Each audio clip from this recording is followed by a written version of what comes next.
রাজ্যে এসআইআর প্রক্রিয়া শুরু হয়েছে। আর এই এসআইআর প্রক্রিয়া শুরু থেকেই শুরু হয়েছে নানান বিতর্ক। তবে জমিয়তে উলামায়ে হিন্দের পক্ষ থেকে সারা রাজ্যে এই নিবিড় ভোটার লিস্টের প্রক্রিয়া যে শুরু হয়েছে তা জনমানুষে প্রচারের উদ্দেশ্যে রাজ্যের বিভিন্ন জায়গায় জমিয়তে উলামায়ে হিন্দের নেতৃত্ব ও কর্মীদের নিয়ে বৈঠক শুরু হয়েছে। একইভাবে আজ পূর্ব মেদিনীপুর জেলার কোলাঘাট থানার মেচেদায় একটি বেসরকারি গেস্ট হাউসে আজ পূর্ব মেদিনীপুর, পশ্চিম মেদিনীপুর, পুরুলিয়া ও ঝাড়গ্রাম জেলার নেতৃত্বদের নিয়ে হলো বৈঠক। আজ পূর্ব মেদিনীপুরের মেচেদায় একটি সভাগৃহে 4 জেলার প্রতিনিধিদের নিয়ে করা হলো বৈঠক। এই বৈঠকে উপস্থিত ছিলেন জমিয়তে উলামায়ে হিন্দের নেতা তথা রাজ্যের গ্রন্থাগার মন্ত্রী সিদ্দিকুল্লাহ চৌধুরী। তিনি জানান, রাজ্যের বিভিন্ন নেতৃত্বের সঙ্গে কথা বলে জানা গেছে সুষ্ঠুভাবে চলছে এসআইআর প্রক্রিয়া। তবে ভয় বা আতঙ্কের কোনো কারণ নেই। তবে বিভিন্ন জায়গায় যে বিক্ষিপ্ত ঘটনা ঘটছে কিছুটা দায়ী ইলেকশন কমিশনার। সাধারণ মানুষকে এই এসআইআর সম্পর্কে ট্রেনিং দেওয়া দরকার ছিল। তবে জমিয়তে উলামায়ে হিন্দ মনে করে বিজেপি ইলেকশন কমিশনারকে সাথে নিয়ে ভোটার লিস্টে কিছু কারচুপি করার চেষ্টা, ভোটার লিস্ট থেকে কিছু মানুষের নাম বাদ দেওয়া, এমনই মন্তব্য করলেন রাজ্যের গ্রন্থাগার মন্ত্রী সিদ্দিকুল্লাহ চৌধুরী। জাহাঙ্গীর বাদশাহ রিপোর্ট। মূলত এসআইআর নিয়ে জমিয়তুল উলামায়ে হিন্দের রাজ্য কমিটি স্থির করেছিল এটা গত 25শে সেপ্টেম্বর। আমরা রাজ্যব্যাপী মানুষের কাছে বার্তাটা পৌঁছে দেব যে নিবিড় এই ভোটার লিস্টের ব্যাপারে একটা প্রক্রিয়া শুরু হয়েছে। এটা সেপ্টেম্বর মাসের 25 তারিখে। যখনই নভেম্বর মাসের 4 তারিখ থেকে এসআইআর কাজ শুরু হয়েছে, প্রতিটি জেলা নিজের নিজের জায়গায় কাজ শুরু করেছে।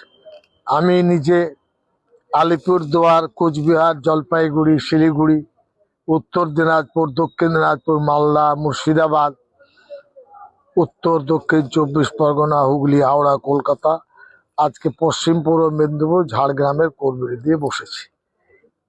আমি যা রিপোর্ট পাচ্ছি, আমাদের দায়িত্বশীল কর্মীরা যথেষ্টভাবে মানুষের কাছে পৌঁছাচ্ছেন এবং এর কারণে গ্রামে বসবাস করা সাদামাটা ভালো মানুষ যারা ঘুমিয়েছিলেন তাদের ঘুমটা কিছু ভেঙেছে।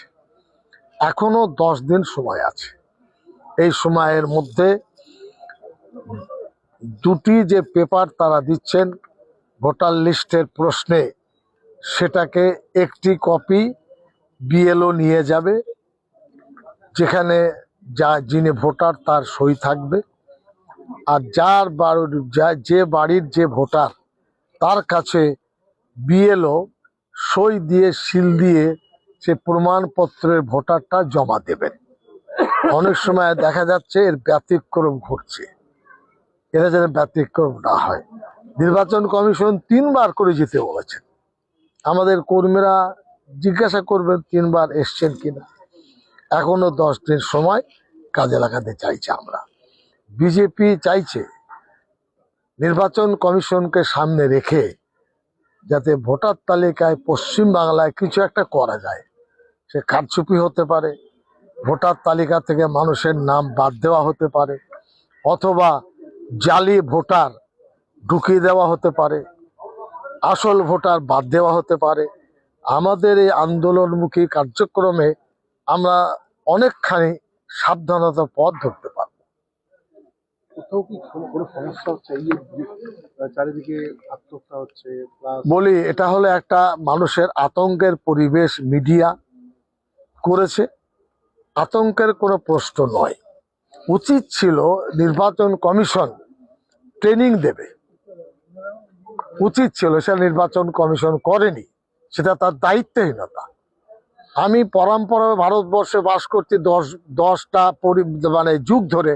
আমার বাবা, আমার আব্বা, আমার আরো কেউ, আজকে আমাকে প্রমাণ দিতে হবে।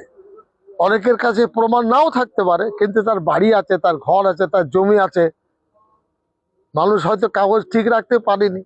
এই আতঙ্কের প্রশ্নে নির্বাচন কমিশন যেভাবে তাদের ট্রেনিং দেওয়া দরকার ছিল তারা দেয়নি। এখনো সময় আছে, নির্বাচন কমিশন ওয়ার্কশপ করুক, পাবলিককে বোঝাক যে আপনারা এই করুন, ভয়ের কারণ নেই, এই করুন, ভয়ের কারণ নেই। কোনো কারণে কেউ মারা যাবে, দুঃখের কথা। মুখ্যমন্ত্রী বলেছেন, প্রোটেস্ট করেছেন, তিনি কাটছেন, তার বলার একটা দিক আছে, কিন্তু আমরা কি পারবো এই আপনার নিয়মতান্ত্রিক যে সুযোগটা তারা দিয়েছেন তার বাইরে এগোতে, এটাও আমরা ভাবছি। আমরা মানুষকে সচেতন করছি, কেউ যদি আতঙ্কিত হন, বিএলও আছে, তারপরে যা ধাপ আছে প্রতিটি জায়গায় যাব, বিডিও অফিসে যাব, এবং বিশেষভাবে 9 ডিসেম্বর থেকে 9 জানুয়ারি খসড়া তালিকা প্রকাশ হলে আমরা কিন্তু বিডিওদের ঘুমাতে দেবো না। খুব পরিষ্কার, গ্রামের মানুষ জেনে নেবে তার নামটা এসেছে কিনা, না আসলে ওখানে ধস্তাধস্তি হবে, এই পরিষ্কার কথা। কারোর নাম বাদ গেলে কেউ তো সেটা কথা বলবে না। আমরা সে আবহাওয়া তৈরি করছি, মারামারির দরকার নেই, অফিসে যান, চার্জ করুন যে আমার নাম ঢুকেছে না ঢুকেনি, কেন ঢুকেনি। আর বাড়ি বাড়িতে বিএলওর স্বাক্ষরকৃত ওই ভোটার লিস্টের কপিটা আছে না নেই, এটা মানুষ বুঝেনি, এটা তাকে দিতে তারা বাধ্য। এই ব্যতিক্রম ঘটলে নীতিগতভাবে আমরা কাজ করতে পারবো। জমিয়তুল উলামা হিন্দ নন্দিনী আন্দোলন করেছে, মানুষের জন্য করেছে, সারা রাজ্যব্যাপী আন্দোলন আমরা সংগঠিত করতে চাইছি শান্তিপূর্ণভাবে, নিয়মতান্ত্রিক ভিত্তিতে।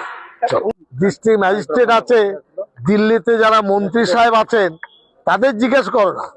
আমি তো কলকাতায় থাকি, ওই 2200 কিলোমিটার বাংলাদেশের বর্ডার, দক্ষিণ 24 পরগনা, উত্তর 24 পরগনা, নদিয়া, মুর্শিদাবাদ, হুগলি, হাওড়া, ঢুকে কি করে তারা? এটা তো এটা মিডিয়া থেকেও বলে না, খালি অনুপ্রবেশকারী ঢুকে কেন?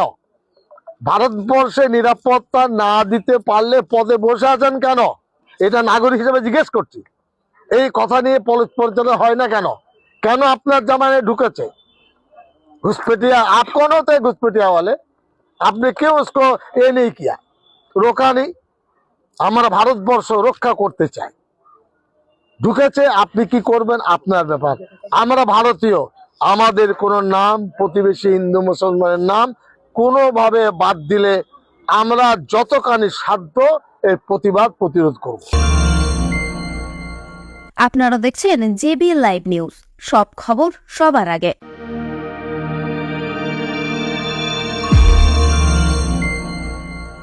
আপনারা দেখছেন জেবি লাইভ নিউজ, সব খবর সবার আগে। নিজেকে ও নিজের পরিবারকে হেলদি ও ফ্যাটলেস রাখতে চাইলে আজ থেকেই আপনার রান্নায় ব্যবহার করুন রাজা ভোজ 100% বিশুদ্ধ খাঁটি সরিষার তেল।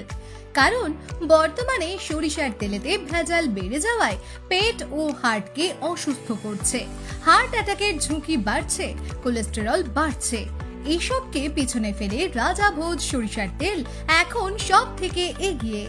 রাজা ভোজ সরিষার তেলে ঝাঁঝ কম, কারণ এই তেলে কোনো কেমিক্যাল ও ভেজিটেবল ও রাইস অয়েল ব্যবহার করা হয় না। সম্পূর্ণ ভেজাল ছাড়া বিশুদ্ধ খাঁটি হিসেবে স্বীকৃত এই সরিষার তেল। তাহলে আজই ঘরে আনুন রাজা ভোজ সরিষার তেল এবং পেট ও হার্টের সমস্যা থেকে থাকুন নিরাপদ। ডিস্ট্রিবিউটরের জন্য যোগাযোগ করুন 7013725556 এই নম্বরে। রাজাভোজ ব্র্যান্ডের সরিষার তেল 100% বিশুদ্ধ, এখানে 0.001% ভেজাল মেশানো নেই। যদি কেউ এখানে ভেজাল প্রমাণ করে দেয়, আমার কোম্পানি 5 লক্ষ টাকা দেবে।